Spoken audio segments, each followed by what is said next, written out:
Hello everyone, welcome to my class today. Today we'll see the next topic in research, that is sources of knowledge in research.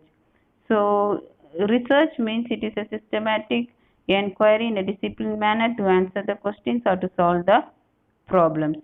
So in order to do a research, we have to have a sound knowledge on the topic we are going to do the research. So today we'll be dealing with sources of knowledge, which means what are the ways you can get this knowledge. So first is traditions and customs. So tradition and custom is like most of the research knowledge or most of our knowledge is transmitted from generation to generation. So our it is inherited or it is copied from the generation. And so many beliefs, custom, cultural values, moral characters. So these all was adapted by our old generation and that we have copied, and like this the knowledge is being transferred from generation. And so like for example, even at home if we have a small ailments uh, like a cold or some pain, so in our homes they put some kashayam, that is called hard drink, which they give for the person to drink, and they by that cold will be getting, there will be relief from cold. Same way like that, so many superstitions are there, and they also correlate the superstitions with the scientific evidence. So most of this knowledge is coming through tradition and customs.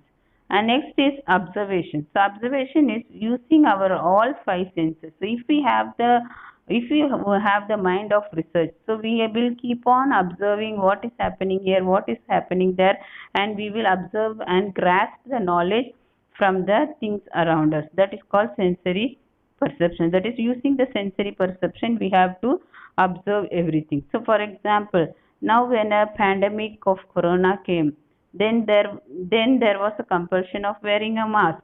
So people were afraid about the beauty, they were beauty conscious, like if they wear a mask their beauty will be not revealed, or their identity will not be revealed.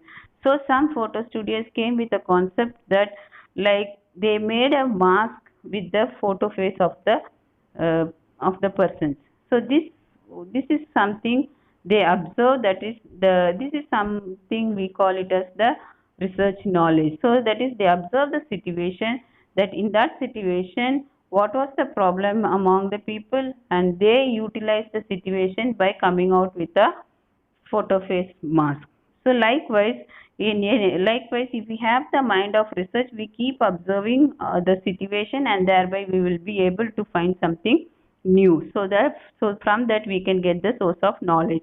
And next is clinical experience. So clinical experience is when you go to the patient, you see patient has so many problems, so many issues in nursing. So while giving care to the patient, we can identify which all places patient is finding the problem, and according to that, we when we have a mind of research, we will try to do a research to solve the problem of the patient. So this is one source of knowledge for research.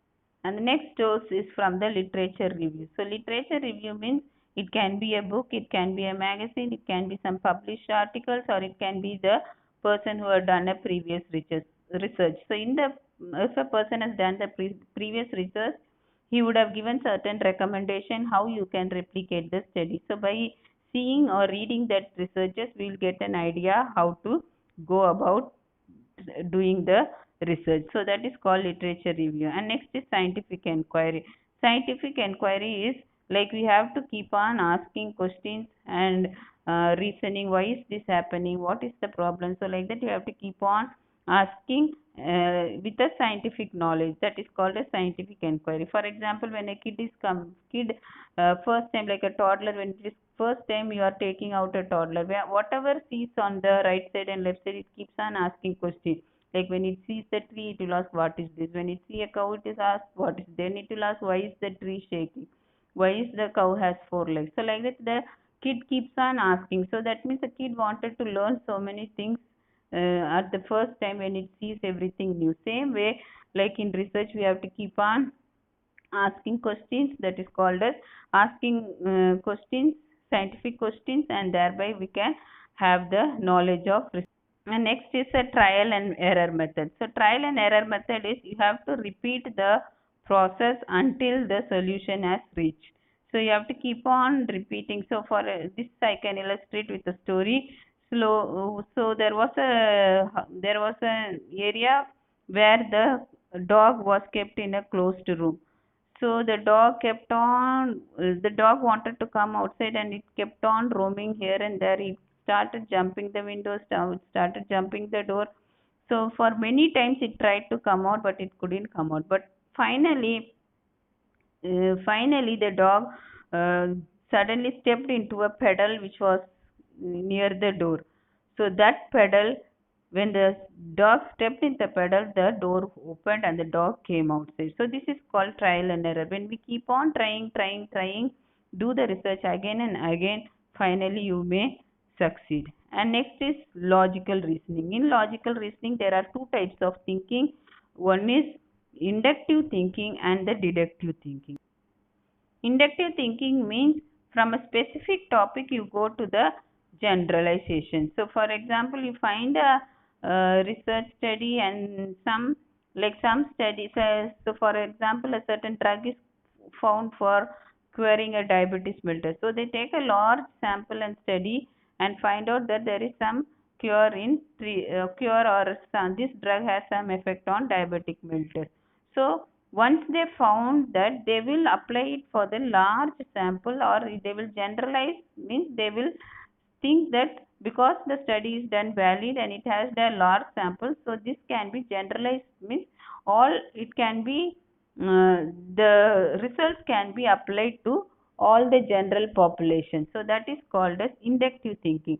And deductive thinking is from a general topic you have to reduce and come to a particular or a specific topic, that is called as deductive. So deductive means you have to reduce from the general to the particular topic. So that means you have to you have to keep on comprehending and understand the